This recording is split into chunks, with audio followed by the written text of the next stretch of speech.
Morning student. मैं online class में आप सबका स्वागत करती हूँ। मैं धनवंती परिवार आपके सामने लेकर आई हूँ क्लास 8 का चैप्टर 9, जिसका नाम है राष्ट्रीय आंदोलन का संगठन 1970 से लेकर 1947 तक। ठीक है, तो देखिए, भारतीय भू क्षेत्र पर अंग्रेजों का कब्जा और रियासतों का अधिग्रहण। जैसे कि आप सब जानते हैं, जो अंग्रेज थे मतलब 1916 ईस्वी में वो ईस्ट इंडिया कंपनी का नाम लेकर हमारे भारत में आए थे और हमारे भारत पर उन्होंने ईस्ट इंडिया कंपनी के नाम पर पूरा वर्चस्व अपना स्थापित कर लिया था। तो उस कंपनी के नाम पर उन्होंने पूरे भारत पर अपना एकाधिकार कर लिया। तो इस कह सकते हैं अपन भारतीय भू क्षेत्र पर अंग्रेजों का कब्जा और रियासतों का अधिग्रहण। कैसे कि उन्होंने 1 by 1 यानी एक एक करके भारत की सभी रियासतों पर अपना आधिपत्य स्थापित कर लिया। हर तरीके से वो अपना अधिकार उस पर जताने लगे। तो उसके खिलाफ देखिए, राष्ट्रवाद का उदय कब होता है? 1970 और 1980 में। देखिए, सबसे पहले 1978 में अंग्रेजों ने, जैसे ही अंग्रेज भारत में आए तब उन्होंने एक कानून बनाया, आर्म्स एक्ट पारित किया, जिसमें क्या था, भारतीय अपने पास कोई भी हथियार नहीं रख सकते। तो अंग्रेजों ने अधिकार करने के बाद भारतीयों से कैसे धीरे धीरे अपने सारे अधिकारों से छीन लिए। आर्म्स एक्ट में क्या था कि भारतीय अपने पास हथियार नहीं रख सकते, जिसे अपन आर्म भी कह सकते हैं, आर्म्स या arm act. Okay, next vernacular press act. अब इस एक्ट में क्या था, अंग्रेजों ने जैसे ही वो भारत में आए तो उन्होंने नए नए कानून बनाने शुरू किए।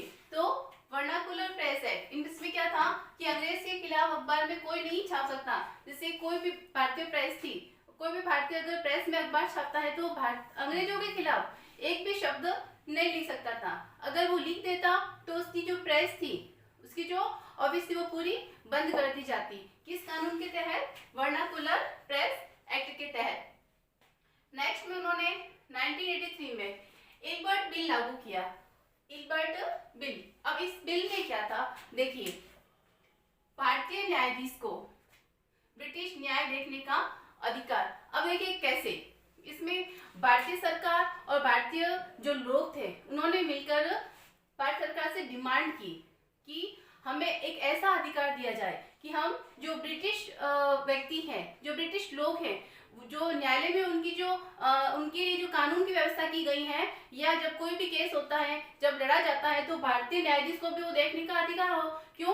कि दोनों में समानता स्थापित रहे, नहीं तो भारतीय न्यायाधीश और ब्रिटिश न्यायाधीश में असमानता दिख जाती है।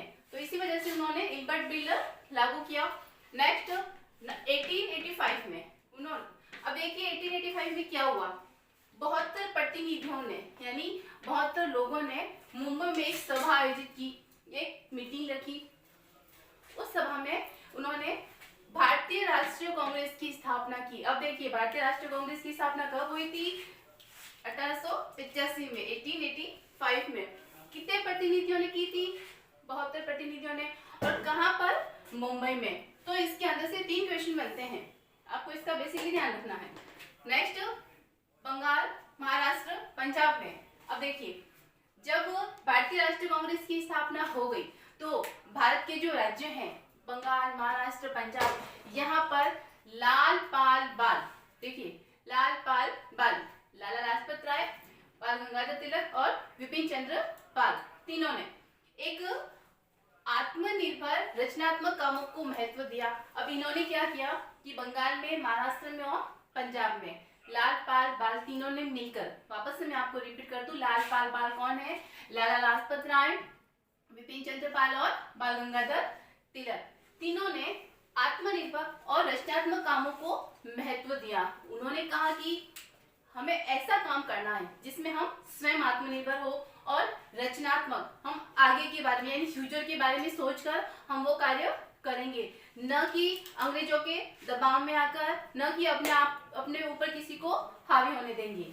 ठीक है, अब इसमें जो ये लोकमान्य तिलक है, इन्होंने एक वाक्य कहा था कि स्वराज्य मेरा जन्मसिद्ध अधिकार है और मैं इसे लेकर रहूंगा। ये सेंटेंस अक्सर एग्जाम में पूछा जाता है कि यह वाक्य किसके द्वारा कथित है, यह किसका कथन है? तो लोकमान्य तिलक के द्वारा। ठीक है, अब देखिए 1905 में क्या हुआ था?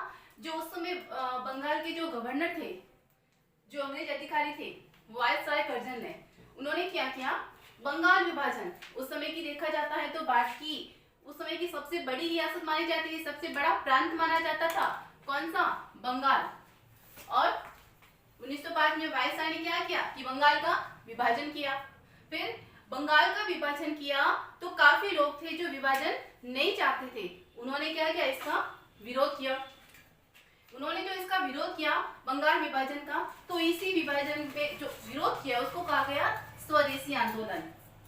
क्या कहा गया, स्वदेशी आंदोलन। यानी भारत में ही बंगाल प्रांत के विभाजन के विरुद्ध किया गया आंदोलन, किया गया विरोध, क्या कहलाया, स्वदेशी आंदोलन। और इसी को भी कहा जाता है वंदे मातरम आंदोलन, क्योंकि इसमें विभाजन के सब खिलाफ थे कि विभाजन बंगाल का नहीं होना चाहिए, तो ये अपने स्वदेश का हो गया और वंदे मातरम आंदोलन के नाम से भी इसको जाना जाता है। अब देखिए ये हो गया 1905 में। अब 1906 में क्या हुआ, मुस्लिम लीग का गठन। मुस्लिम लीग एक अलग से कांग्रेस बनी, जिस तरीके से अपन ने अभी पृष्ठ पढ़ा था कि 1885 में एक भारतीय राष्ट्रीय कांग्रेस की स्थापना हुई, उसी तरीके से मुस्लिम लीग की भी स्थापना हुई, मुस्लिम लीग का गठन किया गया। इसमें क्या था कि मुसलमानों के लिए अलग से निर्वाचन किया जाए, यानी हिंदुओं के लिए अलग से और मुसलमानों के लिए अलग से निर्वाचन किया जाए। अब देखिए 1909 में सरकार इस गठन की स्थापना के लिए मान गई कि हाँ मुस्लिम लीग यानी मुसलमानों के लिए अलग निर्वाचन होगा। ये कब हुआ, 1909 में सरकार इसके लिए एग्री हो गई। नेक्स्ट दिसंबर 1915 में कांग्रेस और मुस्लिम लीग दोनों एक हो गए, यानी कि दोनों अलग अलग थे लेकिन दोनों में क्या हो गई, एकता हो गई, दोनों एक होकर कार्य करने लगे, वो भी किसके लिए, अपने भारत देश के लिए। ये बात हुई 1915 की। नेक्स्ट जन राष्ट्रवाद का उदय, यानी कि लोगों में, जन यानी लोग, जनता में राष्ट्रवाद की भावना का उदय कैसे हुआ। अब देखिए सबसे पहले आते हैं हमारे जो महात्मा गांधी जी, जिन्हें हम बापूजी भी कहते हैं। तो बापूजी, महात्मा गांधी जी का आगमन। महात्मा गांधी 46 वर्ष की उम्र में 9 जनवरी 1915 को दक्षिण अफ्रीका से वापस लौटे। अब दक्षिण अफ्रीका क्यों गए थे, शिक्षा अर्जित करने के लिए, अपने आप को इम्प्रूव करने के लिए, अपनी जो शेष विद्या थी वो अर्जित करने के लिए दक्षिण अफ्रीका गए थे। अब उनके साथ वहां पर क्या हुआ था, एक भेदभाव हो गया था। कैसे, रंग भेदभाव, क्योंकि देखिए हम अक्सर जो भारतीय हैं, भारतीयों का अक्सर रंग गेहुआ होता है और जो अंग्रेज लोग होते हैं वो गोरे होते हैं। तो जो महात्मा गांधी जी हैं उनके साथ जैसे वो ट्रेन में चढ़ने वाले थे तो उन्हें रोक दिया गया कि नहीं, आपको एसी कोच में चढ़ने का अधिकार नहीं है, ये सिर्फ अंग्रेज लोगों के लिए है। और इस तरीके से और भी उनके साथ और भी लोगों के साथ भेदभाव हुआ था। तो रंग भेद या नस्ल भेद कह सकते हैं जिसको, तो ये उनके साथ भेदभाव हुआ था। तब उन्होंने भारत में आकर नस्ल भेद पाबंदियां शुरू की, यानी कि रंग को लेकर, नस्लों को लेकर किसी के साथ कोई भी भेदभाव नहीं होगा।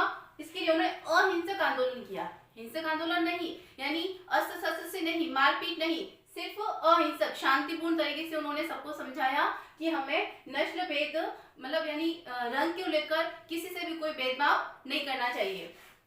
इसके बाद गांधी जी ने चंपारण, खेड़ा और अहमदाबाद के आंदोलन में, यहाँ पर भी उन्होंने आंदोलन किए। कहाँ पर, चंपारण, खेड़ा और अहमदाबाद। जहाँ पर आंदोलन में उन्होंने, उनका संपर्क किससे हुआ, राजेंद्र प्रसाद से और वल्लभ भाई पटेल से, जिनको भी हम राष्ट्रवाद के उग्रवादी कह सकते हैं, उग्र विचारक या भारतीय जनता को राष्ट्रवाद की विचारधारा पर प्रभावित करने वाले जो थे, महात्मा गांधी के साथ साथ कौन थे, डॉक्टर राजेंद्र प्रसाद और वल्लभ भाई पटेल। 1918 में अहमदाबाद में किसान आंदोलन हुआ था। कब, 1918 में अहमदाबाद में किसान आंदोलन, उसका भी समर्थन किसने किया था, महात्मा गांधी जी ने। अब गांधी जी का नेक्स्ट आंदोलन था खिलाफत आंदोलन या असहयोग आंदोलन। अब ये क्या था, देखिए अंग्रेज लोगों ने भारतीयों के ऊपर इतना अधिकार कर लिया कि हर तरीके से वो भारतीयों पर खुद के अधिकार, खुद के नियम थोपने लग गए।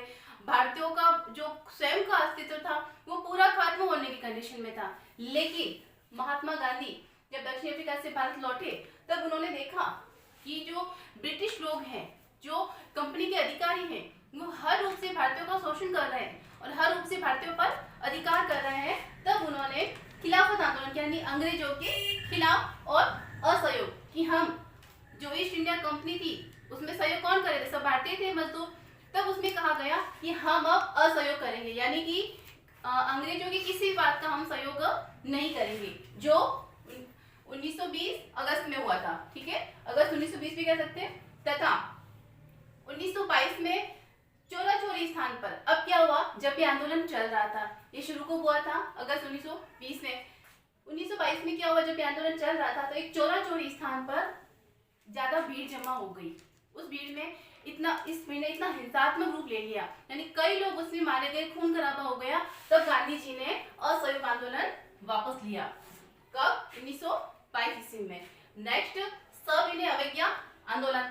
अब देखिए इस आंदोलन में क्या था, सविनय अवज्ञा यानी सविनय विनम्रता पूर्वक अवज्ञा, अंग्रेजों की बात की अवज्ञा करना कि हम कहेंगे कुछ नहीं पर हम अंग्रेजों की बात को नहीं मानेंगे। जैसे किसी अंग्रेज अधिकारी ने कह दिया कि आपको ये काम करना है, हमने बोला कुछ नहीं लेकिन हम वो काम नहीं करेंगे, तो सविनय अवज्ञा आंदोलन। और ये हुआ था 6 अप्रैल 1930 को। 6 अप्रैल 1930 को। अब देखिए उन्होंने अवज्ञा कैसे की, एक नमक कानून तोड़ा, यानी कि दांडी यात्रा की। उन्होंने क्या किया कि नमक स्वयं अपने भारत ने बनाया, नमक स्वयं अपने भारत ने बनाया। अंग्रेजों ने क्या किया था, नमक के ऊपर कानून लगा दिया था, टैक्स लगा दिया था। तो गांधी जी के कहने पर सभी भारतीयों ने उसका विरोध किया, कहा कि नहीं, हम नमक के ऊपर टैक्स नहीं देंगे, हमें ये नमक लेना ही नहीं है। तब गांधी जी ने डिसीजन लिया कि मैं इस नमक कानून को तोड़ के बताऊंगा। तो उन्होंने दांडी नामक स्थान पर यात्रा की और वहां पर स्वयं नमक बनाया। कब? 6 अप्रैल 1930 को। एंड नेक्स्ट है भारत छोड़ो आंदोलन, जो हुआ था 9 अगस्त 1942 को। ये भी किसके द्वारा हुआ था? गांधी जी के द्वारा, जिसमें पूरे भारतीयों का सहयोग था। तो आज की क्लास में हम इतना ही पढ़ेंगे। आप चाहो तो स्क्रीनशॉट लेके ये सारे जो नोट्स हैं वो अपनी कॉपी में नोट कर देना। इसी के साथ धन्यवाद।